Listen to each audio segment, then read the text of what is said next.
A member of the People's Democratic Party, Amma Abraham, has insisted that the ongoing leadership crisis within the party will be resolved by the courts following guidance from the Independent National Electoral Commission INEC.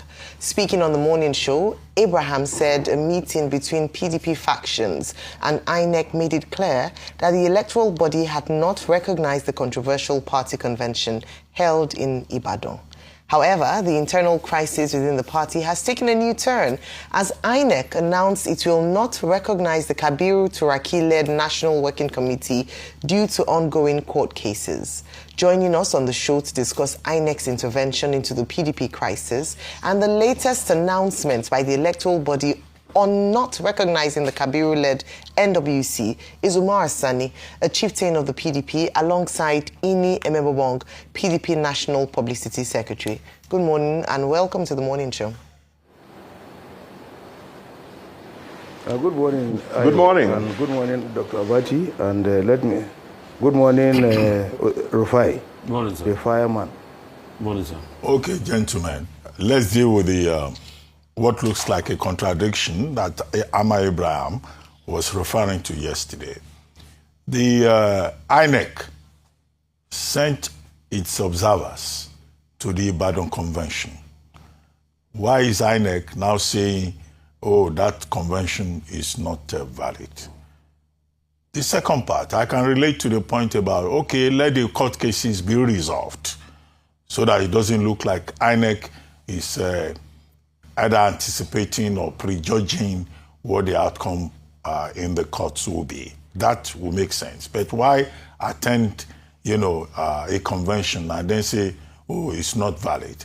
And then number three is the meeting called by INEC, to which Samuel Anyanwu of another faction was invited, and other persons belonging to other factions were not invited to that meeting. A set of contradictions.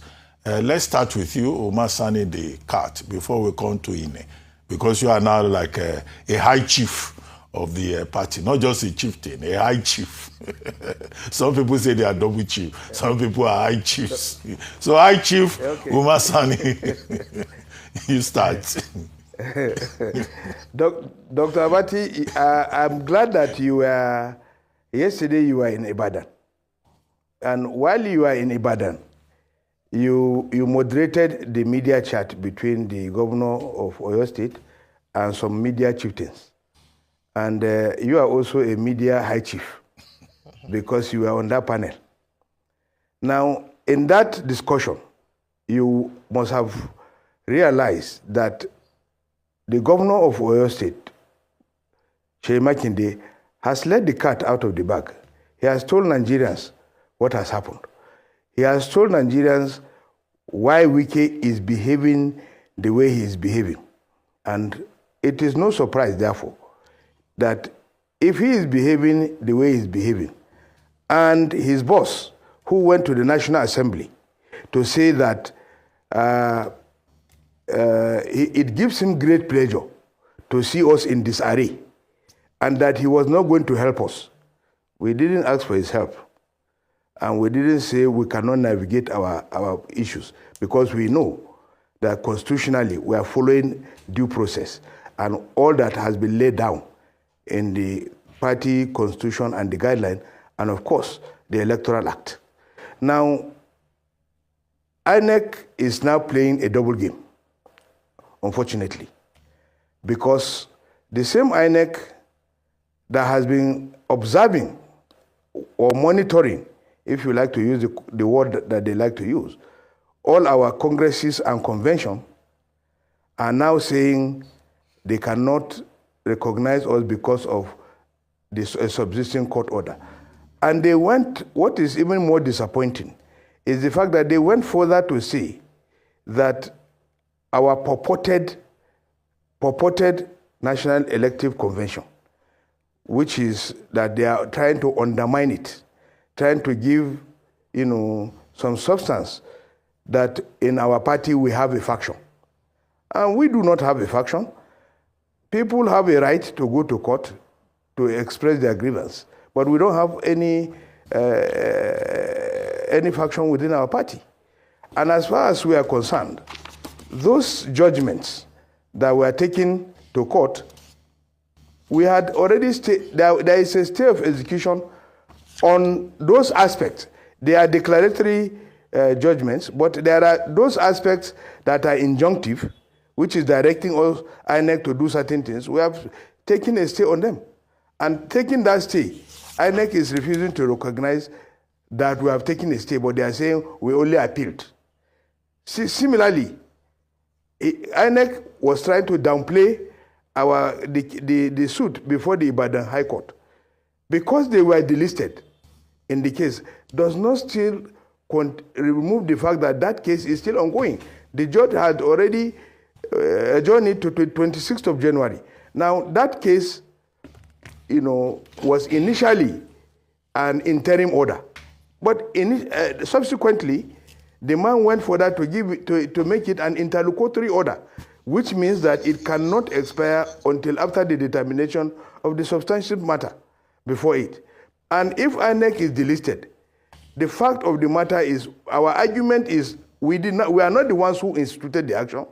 It is a person who was trying to contest election within our party that instituted the action. And he is saying he is entitled he cannot allow the convention not to hold. And so that the convention must hold. And if the convention does not hold, he will suffer some injury. And so he filed for it. And that thing we only got an order telling us to go ahead with our convention. So we are not saying all these things are not irregular. INEC's position is what is irregular, because the Supreme Court has variously held that leadership matters within political parties are not justiciable. This has been demonstrated in two very important cases. The case of Labour Party, which recently took place, and the case between INEC and SDP, where the court said that INEC has no power to recognize or not to recognize anybody. Umar Sani. Okay, let's hear from Ine Ememobong. Ine, over to you. Yes, Dr. Bati, yes. Good morning. Yeah, just go ahead. We just want you to respond to the same issue. The issues are simple. The fact that INEC as a regulator should be neutral. And INEC has gone on to say that we are waiting for the judgment of the Court of Appeal. That's fine. But to go further, to state facts within their knowledge, selectively state facts within their knowledge, is what we are contending with. And to attempt to create a picture, a narrative, a perspective that there are factions is another thing we have issues with the postulation of INEC. Why is it so? Now, what is a faction? A faction must be of equal and balancing weight. As of today, there is no body claiming to be the leadership emerging from a convention as the way it should be. When you backtrack to where the issue started from, you see that the NWC of Damagun, 14 people sat and suspended 3 people. 3 people purportedly sat thereafter to suspend the rest. I mean, so immediately you backtrack to that point, you see that there is no way where there is a faction. We are not contending that there is no case before the Court of Appeal. We are not asking that INEC should break the law or should not respect the law, but we are simply saying that INEC should not, cannot, and must not posture that there is a faction in the PDP, and which is why we have very serious exemptions to the meeting they called on Friday. The late senior advocate, who is the chairman of INEC, knows enough that Friday's meeting was absolutely unnecessary, because, as he knew as at that point, the issues were before the Court of Appeal. But to now invite us on the basis of several letters we had written to him, complaining about the attitude of their officers, including suppressing documents and evidence before the court. When we got the invitation, we thought that it was an invitation to elucidate on the matters we had. We have complained specifically about some officers of INEC. only to arrive there and to find Anyanwu and friends, a committee of Anyanwu and friends coming, and the national chairman of INEC pretending that there were factions in the PDP. The issue of factionalization is different from the issue of waiting for the court to speak to the propriety, the legality of a convention. Those are two clear issues, and we hope to make that abundantly clear. All right. Well, interesting point, because up until now, the evidence before a number of people would suggest that there are factions. And I was going to talk about the fact that both parties from different sides of the divide were present at the meeting with INEC. But you're saying, Mr. Ini, that you were not aware that the Samuel Anyanwu faction would be there. But let me ask you, yesterday, Ama Abraham made some claims as to why there's still these divisions within the PDP. He spoke about, in terms of the legitimacy of the convention, that in some of the states, congresses were not held. Therefore, they didn't have, delegates approved by those states attend the convention. And how could you hold the convention when all parties or voices were not represented there? He also mentioned that there have been opportunities for reconciliations and that a committee came up with 10 recommendations and the same committee violated the terms of the conditions. What would you have to say about that? And then for Mr. Sani, very specifically, is that based on this INEC position, based on the existing court cases, based on the factions in the group, what is the future of the PDP? Is there any hope that the PDP will be able to bounce back in readiness for the 2027 elections? I'll start with you, Mr. Sani, and then I'll go to you, Mr. Ememobong. NEPA, don't take light. Mr. Sani, can you hear? Okay, whilst we wait for Mr. Sani, let me start with Mr. Ememobong. Please go ahead. Okay, so it's good you spoke about perception. There's a difference between perception and reality, and that is where the concept of the rational man comes in. So what does the rational man, and I'm sure that Dr. Bati is very familiar with that, what does the rational man sitting on the fence who has absolutely no interest in the matter, what does he understand from the flow of events? Now, so you see that the party constitution says that the chairman, the national chairman of a party, is the chief executive and makes every other officer in the execution of their function subservient or in consultation with the national chairman. Meaning that even as I sit here, I sit in consultation with the national chairman. That is the position of the constitution of our party. So the question is, the meeting, assuming but not considering that Anyanwu had the capacity to convene a meeting of 3 people, who gave the authority to convene, who presided over the meeting that Anyanwu called. Now, but remember that Damagun validly issued notices, and the reason why the Deputy National Secretary of our party is a member of the National Working Committee is to act in the absence or where the secretary refuses to act. So when the secretary was asked to convene a meeting and he neglected or refused to call, the Deputy National Secretary, Koshode, convened a valid meeting of the NWC, and the quorum for that meeting was 2/3, and they made the quorum, discussed, and validly suspended 3 people from there. Now, so when you get back to this origin, how do you now rationalize calling 3 people who claim to be a faction? And so when you leave there, valid notice of convention was given to INEC. In fact, INEC has been mute in many of the court cases where they have filed processes. Now, the congresses being spoken about, we issued notices in 12 states. Most of those congresses, state congresses, were undertaken. INEC monitored those congresses, but they have refused to speak to the fact that they were there. For example, in the issue of Ekiti and Osun, INEC monitored those congresses. And clearly, today, as we speak, the certificate of return and the INEC forms we gave to the candidate, Oloyede, the candidate we gave in Ekiti, came from INEC. Because the truth is there is no faction. The entire organs of the party, including the administrative structure of the party, is still with Turaki-SAN. And therefore, what are they going to do with the candidates whose nominations they monitored? They must recognize them. So there is no faction, but we cannot deny that there are people who have dissent. Democracy is hinged on majority rule, but minority protection. So we are saying that the majority of the people who truly desire the survival of PDP are with the Turaki-Led administration. The administrative staff, the structure, the board of trustees, the state chairman, all the organs are under. So you can't call a faction. You can't call that a faction. Okay. But is there disagreement as to the emergence and operation of the Turaki-Led administration? The answer is yes, and it's before the Court of Appeal. All right. Mr. Sani, are you back? Okay. All right. When we get Mr. Sani back, perhaps we can talk about the future of the PDP. Okay. Ini, please, I want you to confirm to me, did INEC observe the PDP convention in Ibadan? The answer to that question lies with INEC, because the Electoral Act, says they may attend with or without invitation.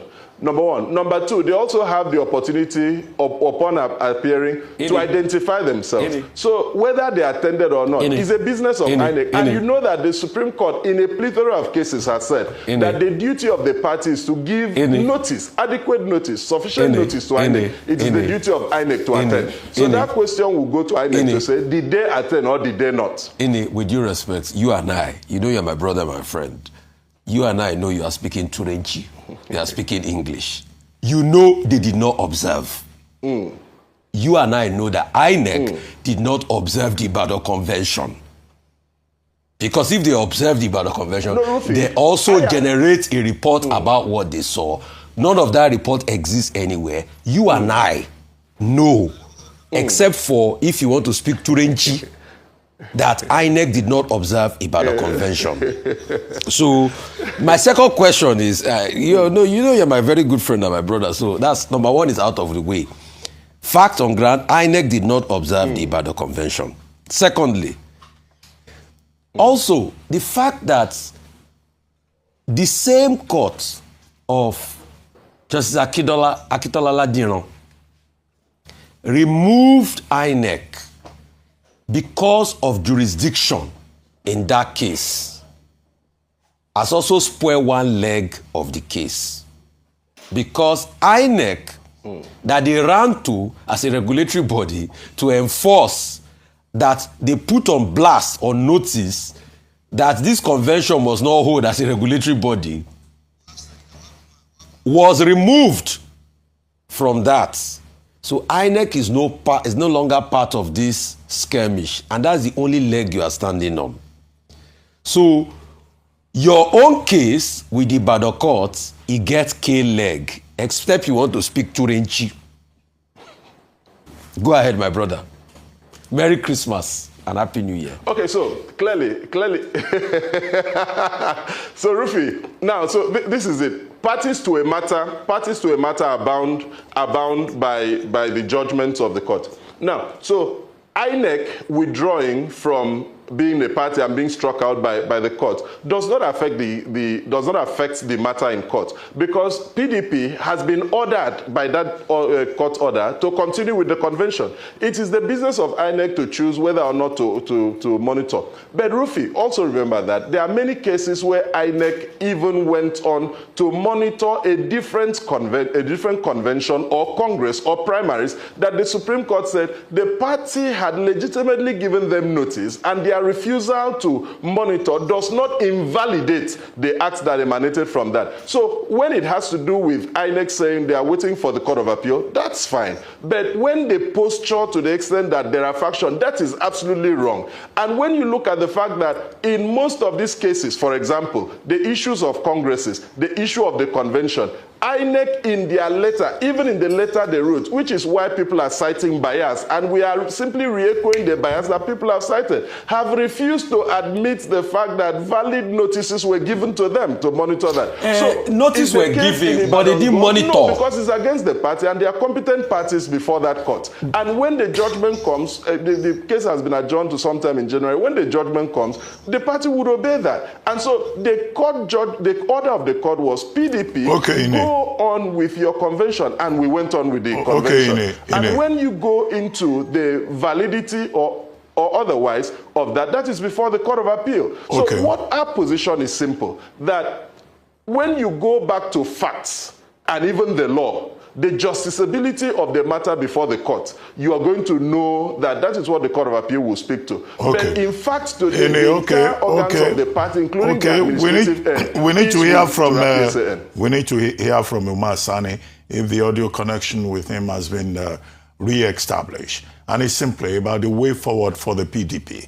Because these cases in court being referred to, they could be there till the end of 2026, even 2027. Where does that leave the PDP ahead of the 2027 elections?